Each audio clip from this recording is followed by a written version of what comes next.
Mapagpalang araw sa inyong lahat at sa mga nakikibahagi sa banal na pagdiriwang na ito sa pamamagitan ng live stream dito sa Diocesan Shrine of Jesus the Divine Word ng Christ the King Mission Seminary, Quezon City.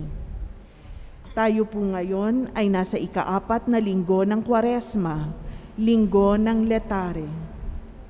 Pamumunuan po ang ating banal na pagdiriwang ni Reverendo Padre Benigno Beltran, SVD, Associate Priest ng Shrine. Tumayo po ang lahat para sa pasimula ng ating misa.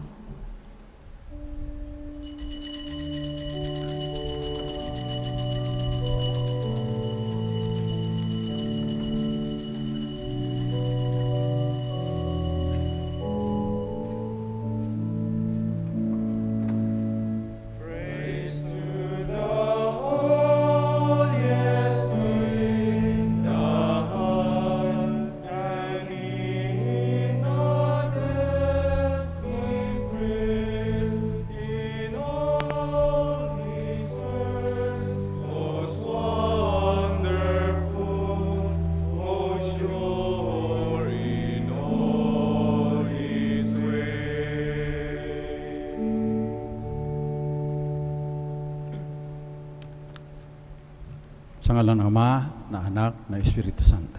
Amen. Biyaya ng ating Panginoong Jesucristo, ang pag-ibig ng Diyos Ama, ang liwanag ng Espiritu Santo, naway sumainyong lahat. At sumainyo rin. Kaapat na linggo ng Kwaresma, linggo ng Laetare. Latin, rejoice. Kaya rosas ngayon. Sinasabi ng simbahan, tagal na kayong nag-aayon, no? Nagdasal, gumawa ng mabuti, relax mo na kayo sa Sunding ito. Bago natin ipagpatuloy ang ating pagdiriwang, pagsisihan natin ang ating mga kasalanan.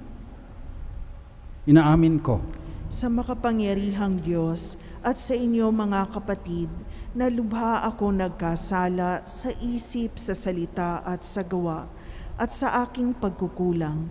Kaya isinasamo ko sa mahal na Birheng Maria, sa lahat ng mga anghel at mga banal, at sa inyo mga kapatid, na ako'y ipanalangin sa Panginoong ating Diyos.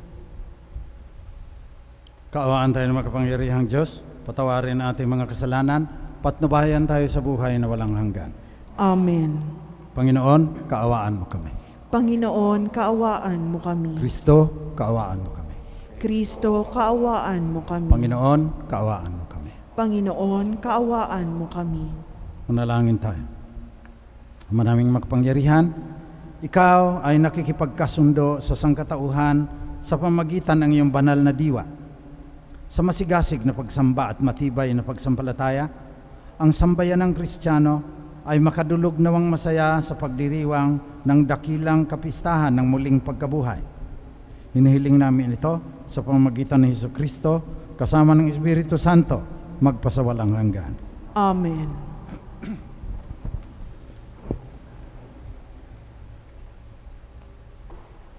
Pagbasa mula sa ikalawang aklat ng mga kronika.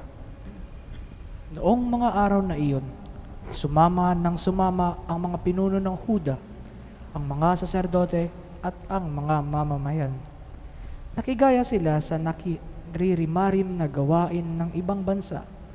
Pati bahay ng Panginoon na itinalaga niya sa Jerusalem ay kanilang itinakwil. Gayunpaman, dahil sa habag ng Panginoon sa kanila at sa pagmamalasakit sa kanyang templo, lagi niyang pinadadalhan sila ng mga sugo. Ngunit, hinahamak lamang nila ang mga ito at ang mga propeta ay pinagtatawanan sa anumang sasabihin. Kaya, umabot na sa sukdulan ang puot ng Panginoon. Sinunog ng mga kalaban nila ang bahay ng Panginoon. Winasak ang muog ng Jerusalem at ang malalaking gusali.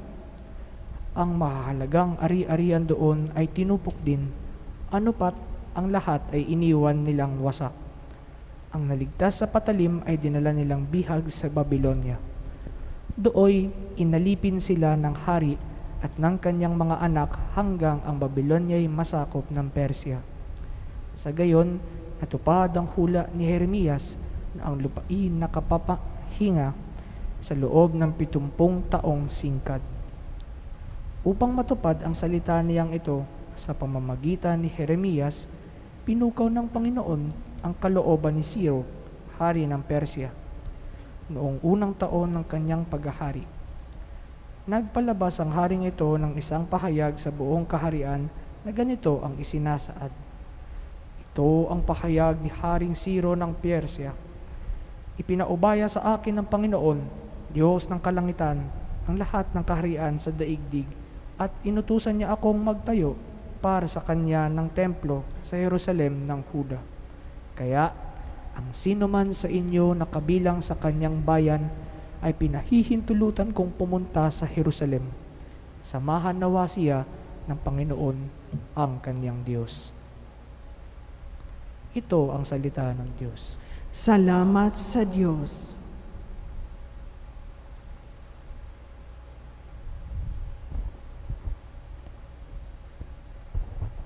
Kung ika'y aking limutin, wala na akong aawitin.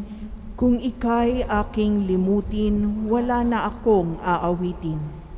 Sa pangpang ng mga ilog nitong bansang Babilonya, kami roo'y nakaupong tumatangis sa tuwinang ang iniwan naming Siyon ay aming maalala. Sa sanga ng mga kahoy, sa tabi ng ilog nila, isinabit namin doon yaong dala naming lira. Kung ika'y aking limutin, wala na akong aawitin. Sa amin ay iniutos ng sa amin ay lumupig.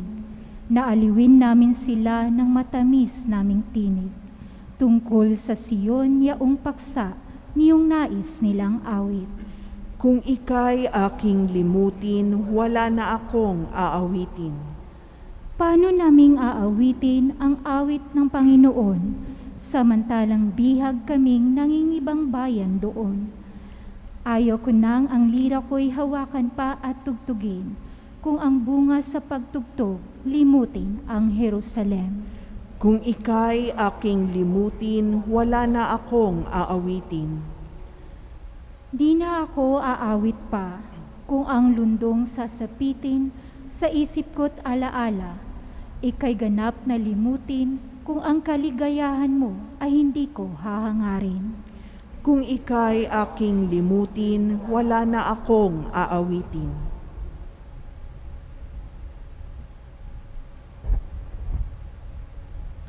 Pagbasa mula sa sulat ni Apostol San Pablo sa mga taga-Efeso.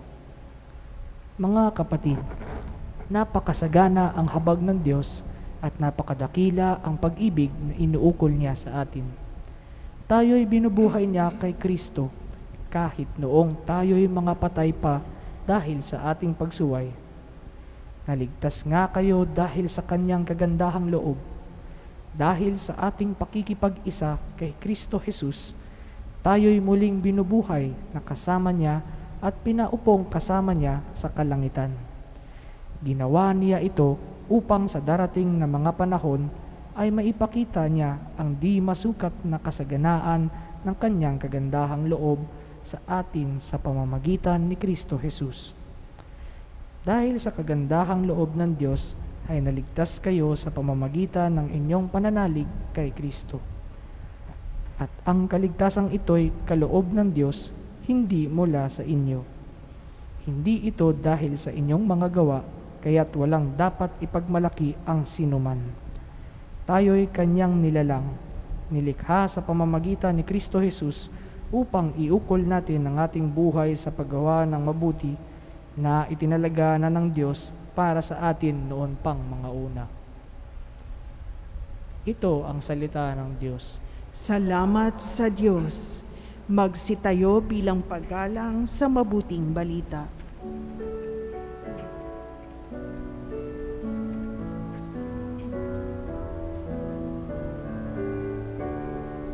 Glory to you, Word of God, Lord Jesus Christ. Glory to you, Word of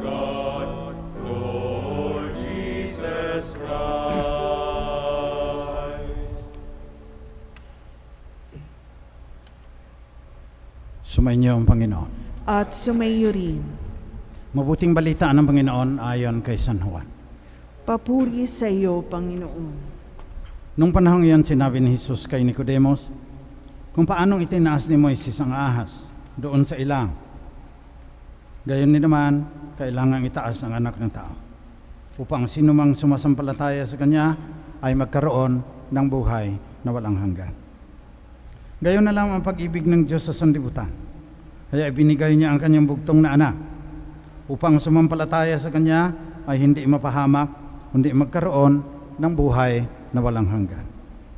Sapagkat sinugo ng Diyos ang Kanyang anak, hindi upang hatulang maparusahan ang sanlibutan, kundi upang iligtas ito sa pamamagitan niya.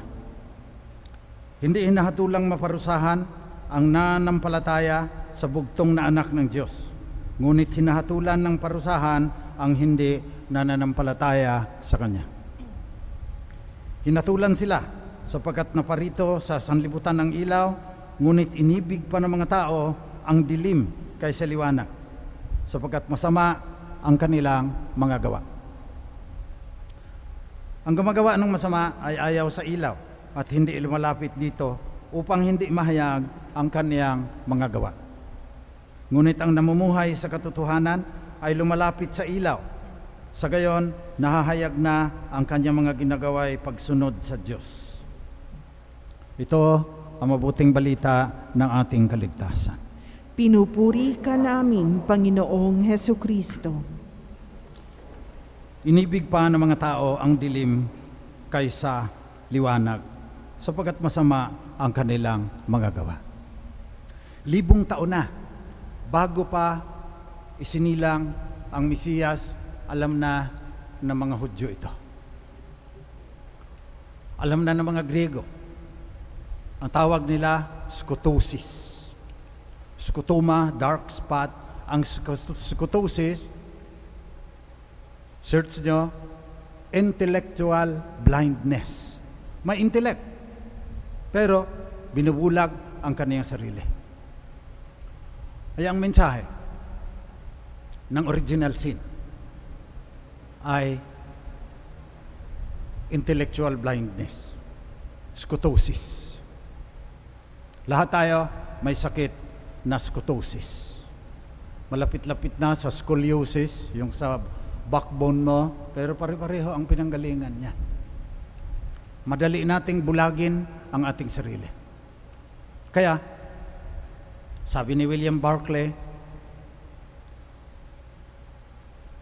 we are sinners, not so much because we commit sins, but we commit sins because we are sinners.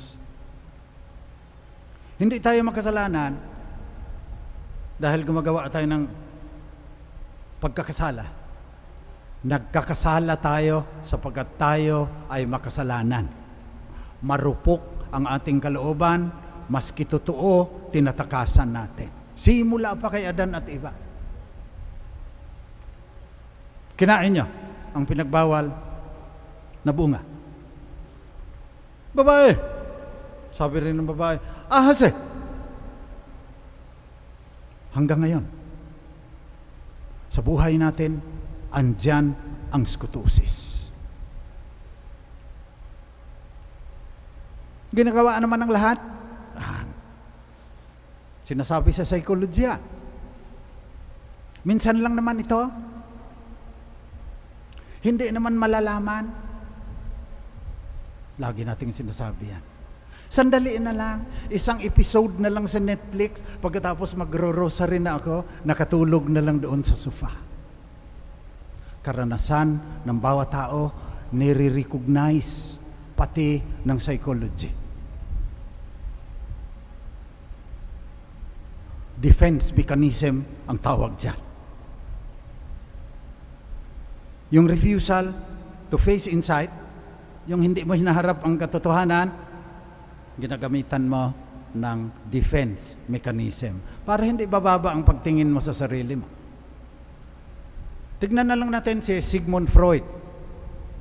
Hindi na siya masyadong sikat ngayon, Pero nung nag-aaral pa ako ng psychology sa Lasal, ang daming librong pinapabasa sa amin kay Freud na mayroong ego, may super ego, tapos may id, at saka yung id, sabi ni Freud, parang hayop yan. Sex at saka aggression ang main na ano yan. Kaya kailangan yung super ego, yung konsensya mo, at saka yung laws of society, kailangan kontrolin yung ego para hindi siya matatalo ng super ego. Yun ang kaniyang explanation.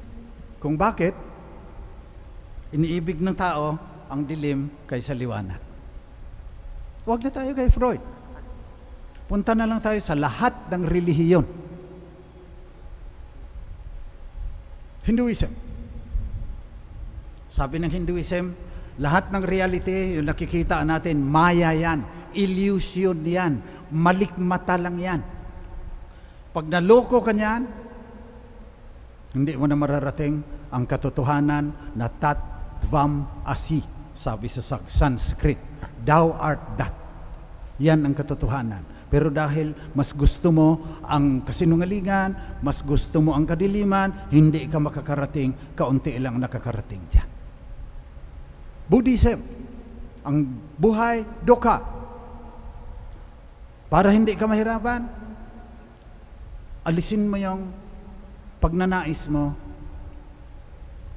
zero desire. Yun ang kanilang Islam, kinikilala din na makasalanan. Kaya nga yan sila nagraramadan 40 days na fasting, hindi kumakain from the rising of the sun to its setting. Lumang-luma pa, Enuma Elish, Babylonian myths. Ang sa kanila naman, naghahamok ang dilim at ang liwanag. Dapat pumili ka kung saan ka doon. Parang Star Wars ngayon. Parang Lord of the Rings ngayon. May mga evil forces. Kailangan mamili ka. Kung hindi, pag nasa evil ka, you will become blind to what the truth about your life is. Ang lalim ng mga tinuturo, lahat. Pati ng psychology, pati ng lahat ng mga relihiyon. Pinapaliwanag itong sinasabi sa Ebanghelyo ngayon. So, diretso na kaagad tayo. Ano ba ang sinasabi sa atin ng simbahan? Para mabawasan yung ating kabulagan, yung ating skutusis. Una, gano'n pa rin. Luhod, upo, lakad. Sa pagluhod mo, hilingin mo sa Panginoon. Tatanungin ka niya, what do you want me to do? Gaya nung sabi ng bulag. Lord, that I may see.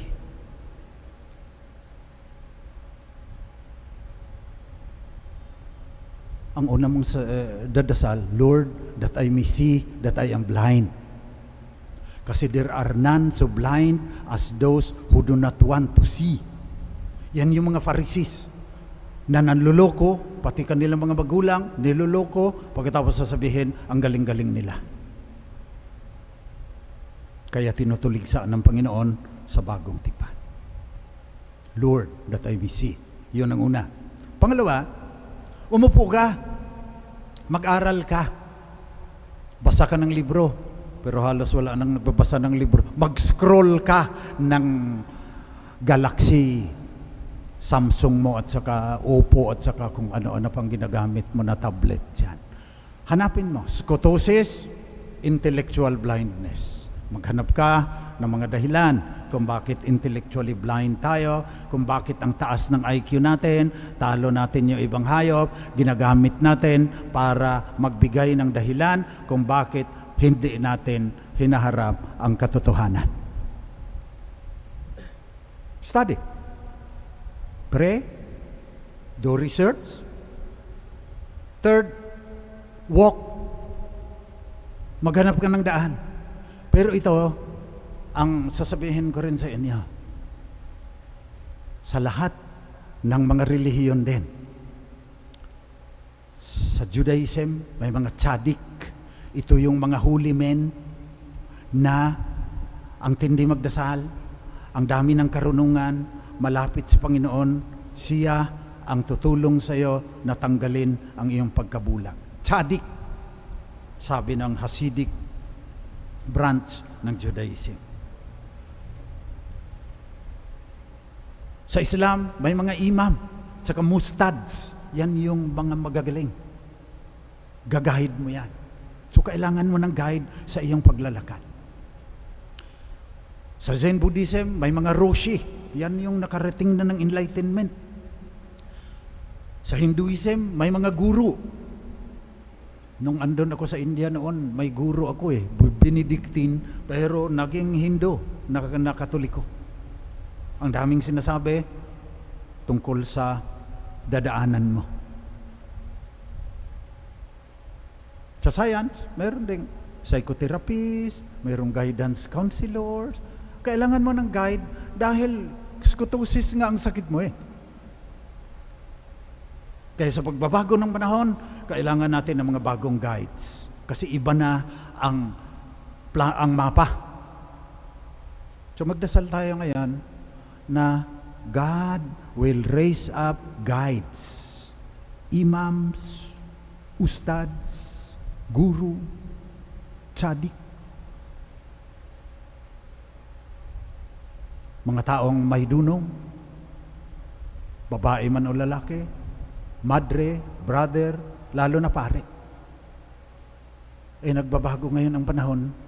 Yung tinuturo sa mga pare inon, hindi na pinapakinggan ng mga bata. Kaya humihingi kami ng tulong ninyo. May vocation, campaign kami, pagdasal ninyo na mas marami pang mga pare na tutulong para mabawasan ang ating intellectual blindness. Tingnan nyo, kaunti na lang. Nung kami pa, pagpasok ko dito ng 1965, halos puno itong simbahan So naghahanap kami ng paraan.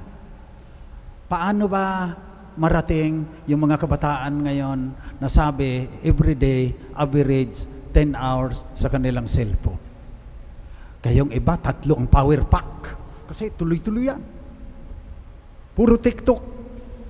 Ano na bang sinasayaw sa TikTok ngayon? Pamparam ba? O gusto na naming pasayawin yung mga prefect sa TikTok din para makahimok yung mga bata.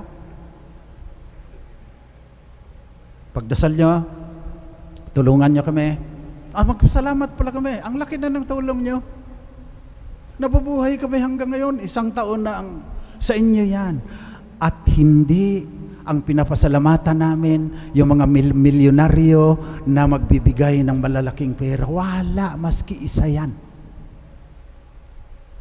Ang nagbibigay, 20 pesos, 50 pesos, 100 pesos, pero ang dami. Napapakain pa rin namin ang mga seminaristang ito. Lakas pa naman kumain yan dahil bata pa di ba? Mga teenagers pa yung iba dyan Mas malakas kami kumain nung seminarista pa kami.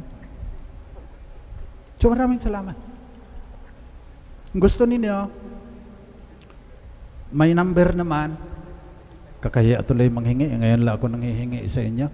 Gagawa kasi kami ng mga video na parang hugot ng Jollibee, pero vocation campaign. Mahal yung cinematographer Lagay nyo, vocation campaign, lalagay ninyo doon para maabot namin yung mga kabataan na walang ginagawa kundi mag-Mobile Legends, mag-TikTok, mag-Instagram, mag-WeChat, ano pa yung mga chat na ginagawa ng mga kabataan ngayon in this cancel culture. Kailangan natin ng guro. Kailangan natin yung mga guro na angkop para sa panahon ngayon. Huwag na tayong mag-isip pa. Nung panahon pa namin, sasabihan mo yung mga teenager, nung panahon mo, 10 centavos lang ang coke noon 10 centavos lang pamasahe sa jeep noon Matagal na yun. Hindi na umiiral ngayon yung mga pag-iisip na yan. Dahil yan, pag-iisip yan, BTS, Twice, Blackpink, Mobile Legends, medyo humihina na ata ang Mobile Legends ngayon. Binabantayan ko yung video streaming. Call of Duty ngayon At saka ang dami-dami ng mga bagong laro na hindi ko na masusundan. Help us raise SPD missionaries, cyber missionaries ng tawag namin para makatulong sa mga kabataan ngayon na mas matindi ang emotional distress. Tinitignan ko rin yung mga survey, ang daming mga kabataan ngayon connected but alone.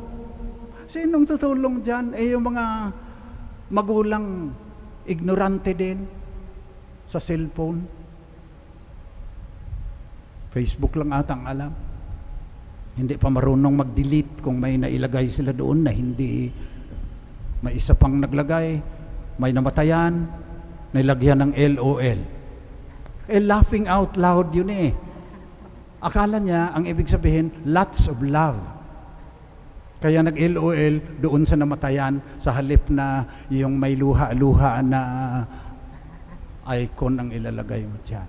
Kailangan natin ng mga bagong misyonaryo na tutulong sa mga kabataan ngayon na lubhang nahihirapan para mabawasan yung kanilang skutusis, mabawasan yung kanilang intellectual blindness, at matulungan na mapalapit sa banal na diwa na nagkatawang tao dahil gayon na lamang pag-ibig ng Diyos sa sanlibutan. Kaya ibinigay niya ang kanyang bugtong na anak upang ang sumampalataya sa kanya ay hindi mapahamak kundi magkaroon ng buhay na walang hanggan.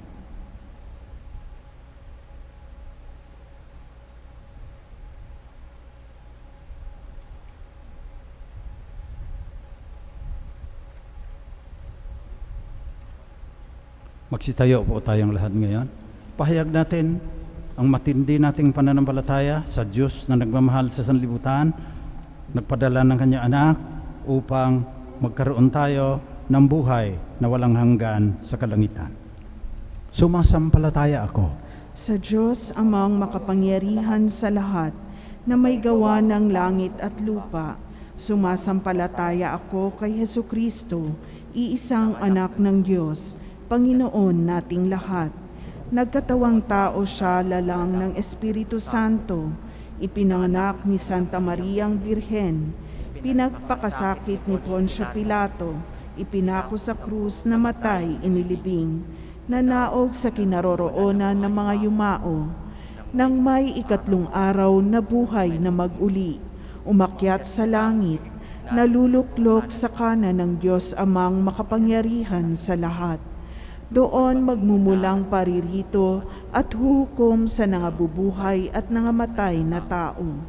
Sumasampalataya naman ako sa Diyos Espiritu Santo, sa banal na simbahang katolika, sa kasamahan ng mga banal, sa kapatawaran ng mga kasalanan, sa pagkabuhay na muli na nangamatay na tao, at sa buhay na walang hanggan. Amen.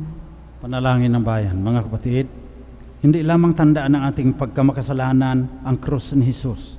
Ito rin ang tanda ng dakilang pag-ibig at awa sa atin ng Diyos na nagliligtas sa atin laban sa ating pagkabulag. Sa bawat panalangin ang ating itutugon, Panginoon, dinggin mo kami. Panginoon, dinggin mo kami. Para sa simbahan, manatili nawa kaming buhay na tanda ng pagmamahal at awa ng Diyos sa panahon ng karimlan at kawalang pag-asa. Manalangin tayo. Panginoon, dinggin mo kami. Para sa mga namumuno sa pamahalaan, maglingkod nawa sila ng may malasakit at pagkalinga sa maliit ayon sa halimbawa ni Jesus. Manalangin tayo. Panginoon, dinggin mo kami. Para sa pamayanang Kristiyano, maging tagapagpahayag din nawa tayo ng magandang balita upang lalo pang dumami ang sumasampalataya kay Jesus. Manalangin tayo. Panginoon, dinggin mo kami. Para sa mga yumao, ganap nawa nilang madama ang pag-ibig at paglingap ng Panginoon. Manalangin tayo. Panginoon, dinggin mo kami. Sa ilang sandali ng katahimikan, ating ipanalangin ang iba pang mga pangangailangan ng ating pamayanan, pati na rin ang ating pansariling kahilingan.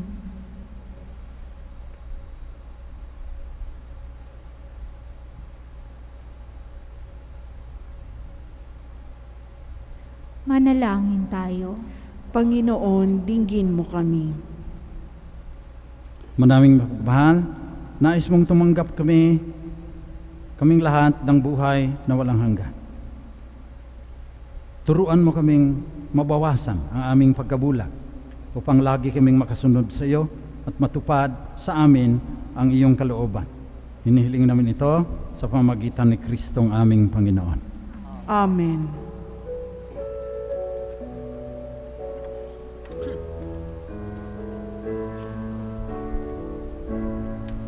Handog namin sa iyo, Ama, ang tinapay at alak na ito. Handog ng ngayang umaasa, sumasamba nagmamahal sa'yo. Naway dalhin ng iyong anghel ang aming panalangin sa'yo ng banal. Katulad ng halimuyak ng insenso, umakyat sa kalangitan. Handog namin sa iyo, Ama, ang tinapay at alak na ito. Handog ng bayang umaasa, sumasamba nagmamahal sa'yo.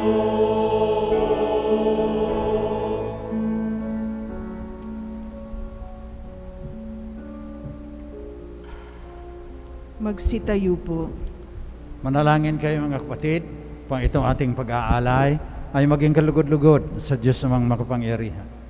Tanggapin nawa ng Panginoon itong paghahain sa iyong mga kamay sa kapurihan niya at karangalan sa ating kapakinabangan at sa buong sambayanan niyang banal. Ama naming lumikha, para sa paghahaing nagbibigay kagalingan, kami ngayon ay masayang nagsisipag-alay, kalakip ang dalangin, amin nawang maidangal ang pagdiriwang na ito ng banal na pakikinabang at maidulot nawa ito para sa kaligtasan ng tanan sa pamamagitan ni Kristong aming Panginoon. Amen. Sumainyo ang Panginoon. At sumainyo rin. Taas sa Diyos ang inyong puso at diwa. Itinaas na namin sa Panginoon. Pasalamatan natin ang Panginoong ating Diyos. Marapat na siya ay pasalamatan. Manaming makapangyarihan, tunay ngang marapat na ikaw ay aming pasalamatan sa pamamagitan ni Jesucristo na aming Panginoon. Binibigyan mo kami ng bagong pagkakataon upang ganapin ang paghahanda ngayon para sa pagdiriwang ng muling pagkabuhay. Kasama ng iyong anak na minamahal, aming inilalaan ang panahon, talino at yaman upang gampanan ang iyong kalooban na ang kapwa-tao ay lubos na damaya. Sa pagdiriwang namin sa aming pagsilang bilang mga kaanib ng iyong sambayanan, kami iyong pinagkakamit ng katayuang ganap sa pagtatangkilik. Kaya kasama ng mga anghel na nagsisiawit ng papuri sa iyo nang walang humpay sa kalangitan, kami nagbubunyi sa iyong kadakilaan.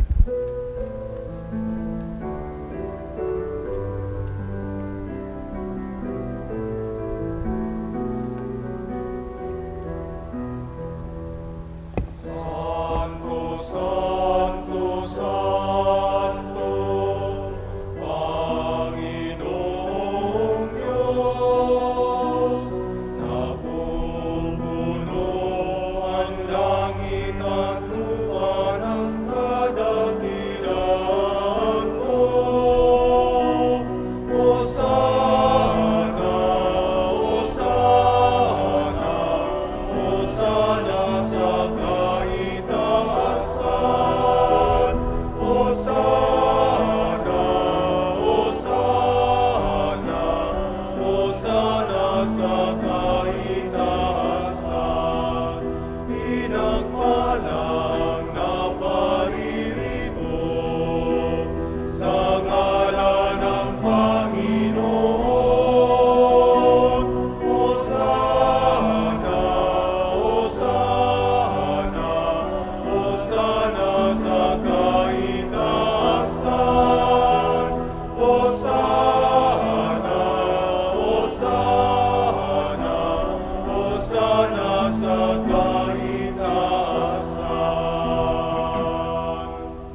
Ama naming banal, dapat kang purihin ng lahat ng nilikha sapagkat sa pamamagitan ng iyong anak na aming Panginoong Jesucristo at sa kapangyarihan ng banal na Espiritu, ang lahat ay binibigyan mo ng buhay at kabanalan. Walang sawa mong tinitipon ng iyong sambayan ng Kristiyano upang mula sa pagsikat hanggang sa paglubog ng araw, maihandog ang malinis na alay upang sambahin ng nararapat ang iyong banal na pangalan. Kaya Ama, sinasamo naming pakabanalin mo sa kapangyarihan ng banal na Espiritu ang mga alay na ito na aming inalalaan sa iyo.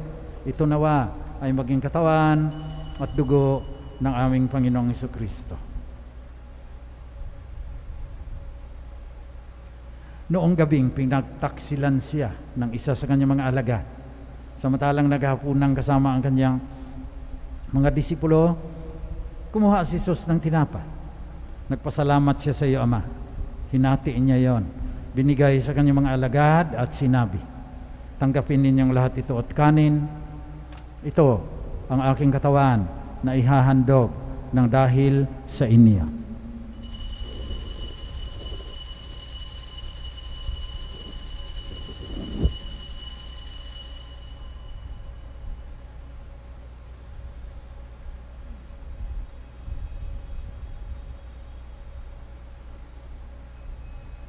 Sa ganun ding paraan, pagkatapos ng hapunan, kinuha ni Jesus ang kalis. Muli siyang nagpasalamat sa iyo, Ama. Binigay niya ang kalis sa kanyang mga alagad at sinabi, tanggapin ninyong lahat ito at inumin. Ito ang kalis na aking dugo, ng bago at walang hanggang tipan. Ang aking dugo na ibubuhos para sa inyo at para sa lahat sa ikapagpapatawad ng mga kasalanan. Gawin ninyo ito upang lagi ninyo akong maala-ala.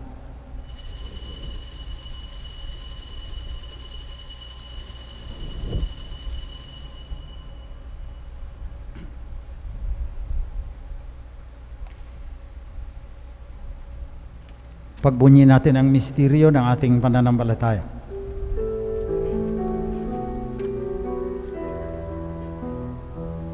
Sa krus mo at pagkabuhay, kami tinubos mong tunay.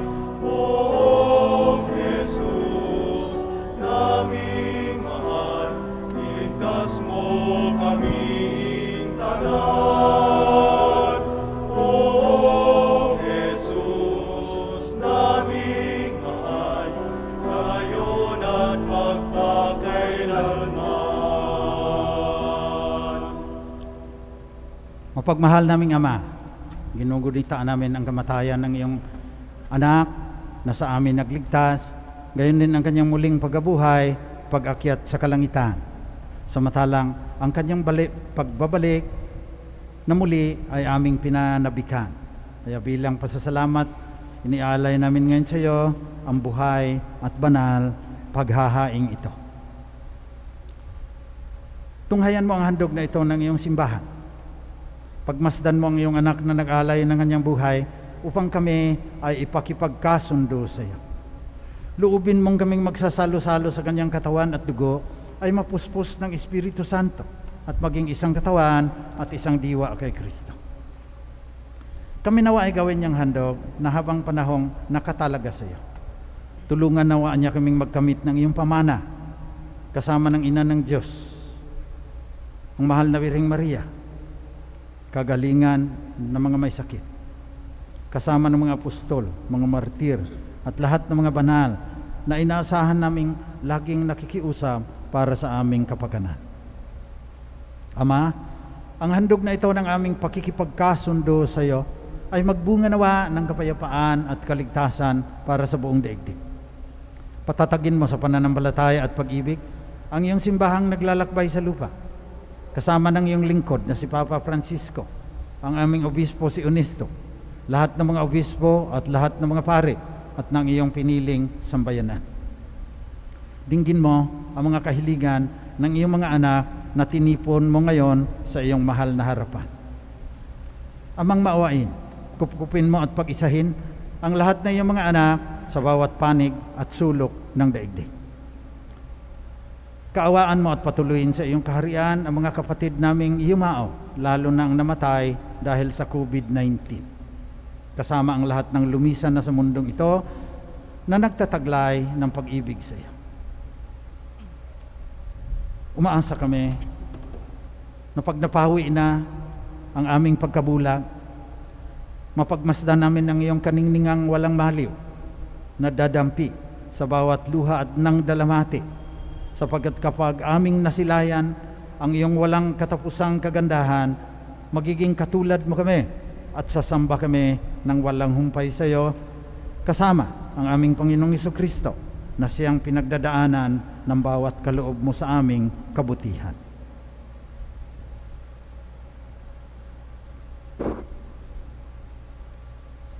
Sa pamamagitan ni Kristo, kasama niya at sa Kanya, lahat ng parangal at papuri ay sa iyo, Diyos amang makapangyarihan, kasama ng Espiritu Santo, magpasawalang hanggan.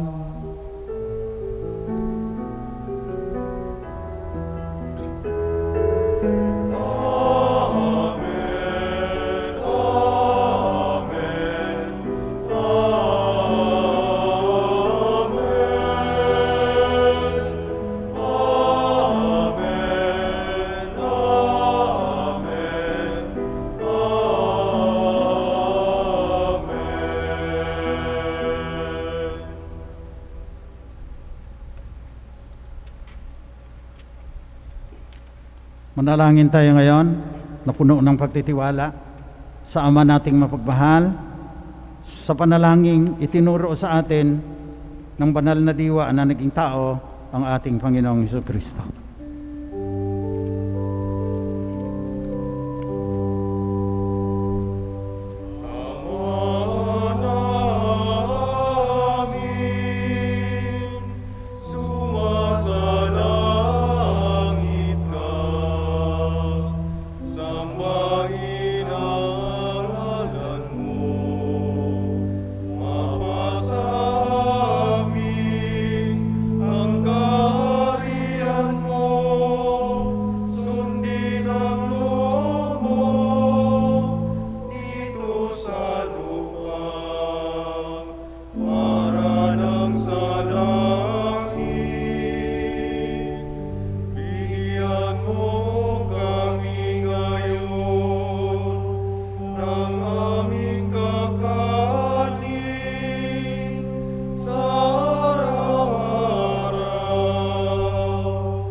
Nihiling namin, Panginoon, na iadya mo kami sa lahat ng masama. Pagkalooban mo kami ng kapayapaan na palagian. Sa tulong ng iyong awa, lagi kaming maligtas sa kasalanan, malayo sa lahat ng kapahamakan, samantalang aming pinanabikan ang dakilang araw ng muling pagbabalik ng tagapagligtas naming si Hesukristo. Sapagkat iyo ang kaharian at ang kapangyarihan at ang kapurihan magpakailanman. Panginoong Hesukristo, sinabi mo sa iyong mga apostol, kapayapaan ang iniiwan ko sa inyo, ang aking kapayapaan ang binibigay ko sa inyo. Tunghayan mo ang aming pananampalataya, tuwag ng aming pagkakasal. Pagkalooban mo kami ng kapayapaan at pagkakaisa ayon sa iyong kalooban, kasama ng Espiritu Santo, magpasawalang hanggan. Amen. Kapayapaan ng Panginoon ay laging sumainyo. At sumainyo rin. Magbigayan kayo ng tanda ng kapayapaan ng banal na diwa sa isa't isa.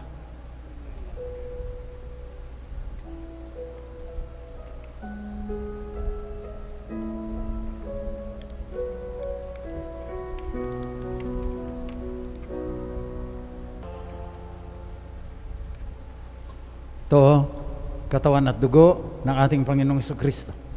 Ang banal na diwa na naging taong kagaya natin dahil sa laki ng pagmamahal ng Diyos sa sanlibutan. Mapapalad ang mga inaanyayahan sa kanyang piging.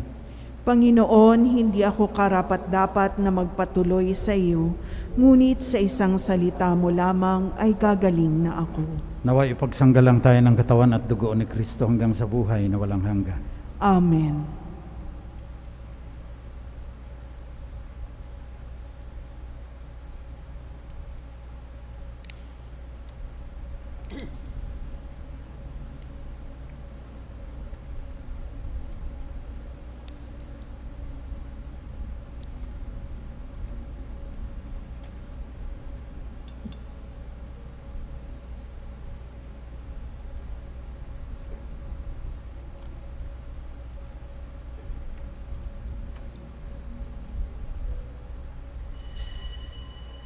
Magsiupo po ang lahat. Paalaala, ang pagbibigay po ng komunyon ay gagawin po ng pahanay. Pakihintay po ang mga ushers upang magabayan.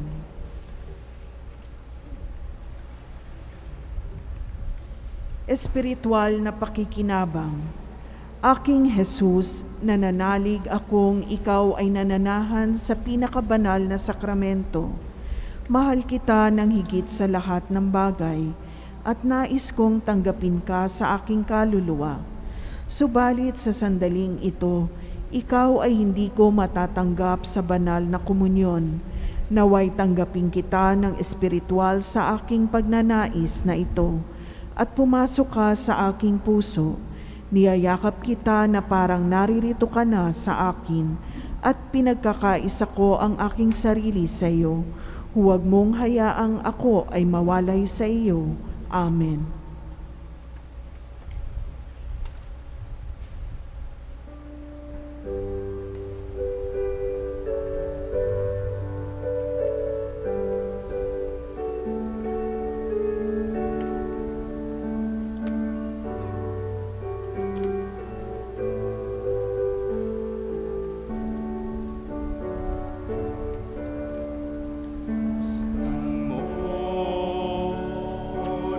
Diyos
Manalangin tayo.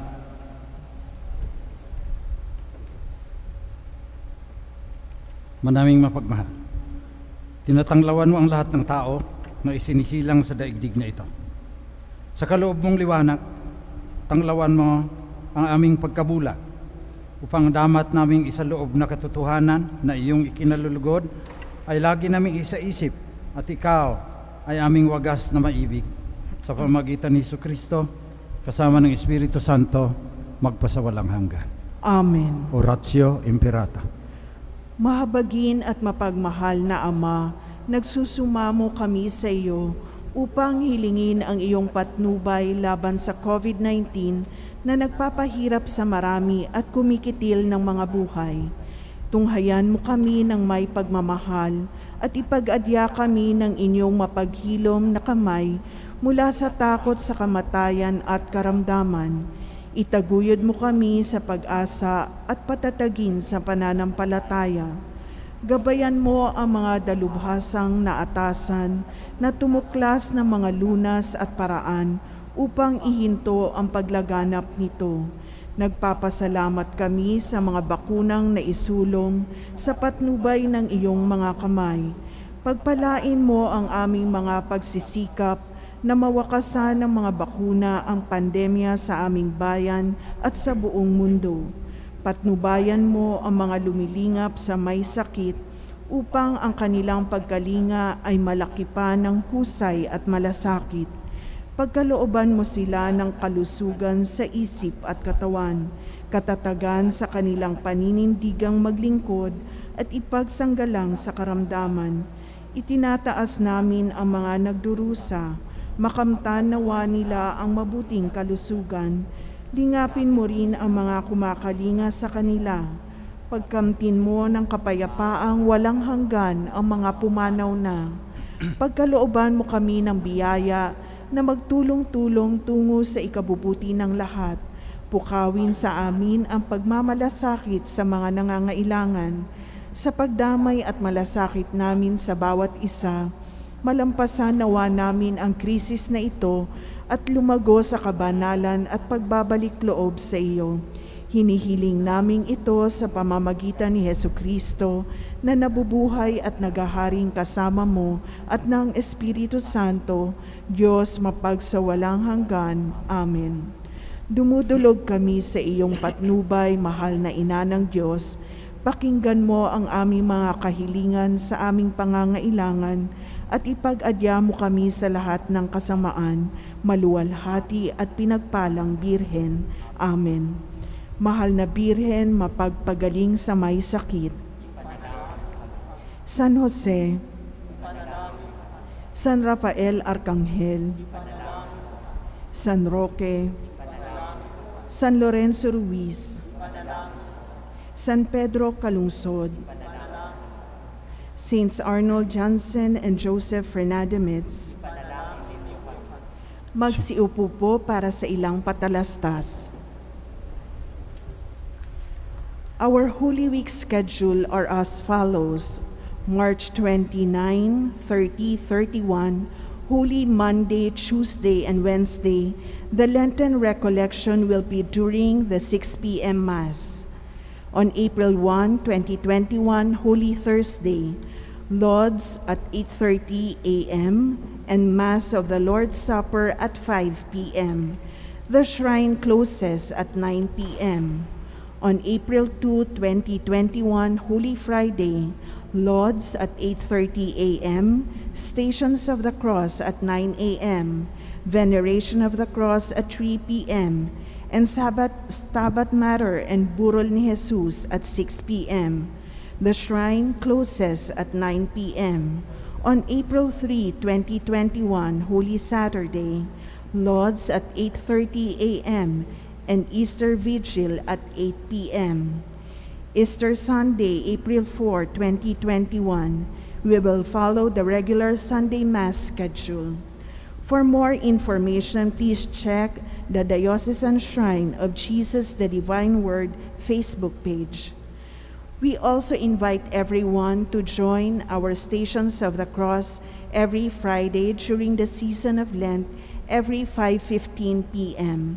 This is open to the public and live streamed.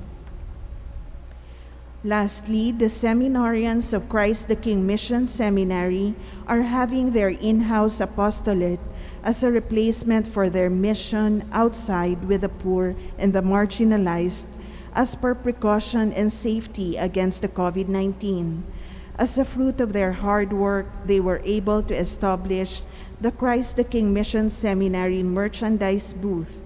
Available there are the ornamental plants which may help relieve your stress and ease your burden in this time of pandemic. Spiritual reading books, foods like cupcakes, bonuan, boneless bangus, and flavored vinegar. There are also souvenir items like t-shirts, cups, and mini bags with the seminarian's design for the 500 years of Christianity in the Philippines. The said items are available at the parking area. Every item that will be sold is a big help for the formation of our seminarians. Thank you and God bless. Magsitayo po. Sumainyo ang Panginoon. At sumainyo rin. Yumuko kayo, hingin ang pagbabasbas ng Diyos. Ama naming mapagpala, lingapin mo ang iyong sambayan ng Kristiyano, pakundangan sa pag-ibig ni Jesucristo, na hindi tumangging magdusa sa kamay ng mga makasalanan kahit sa krus. Siya ay namatay at ngayon siya ay nabubuhay kasama ng Espiritu Santo magpasawalang hanggan. Amen. Pagpalain kayo ng mapagmahal na Diyos, Ama, Anak at Espiritu Santo. Amen. Tapos na ang banal na misa, humayo kayong mapayapa. Salamat sa Diyos.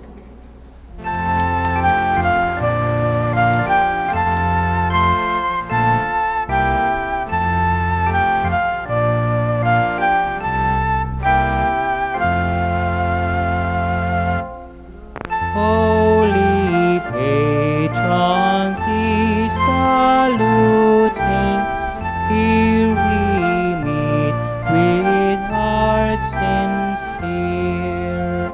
Blessed Saint Joseph,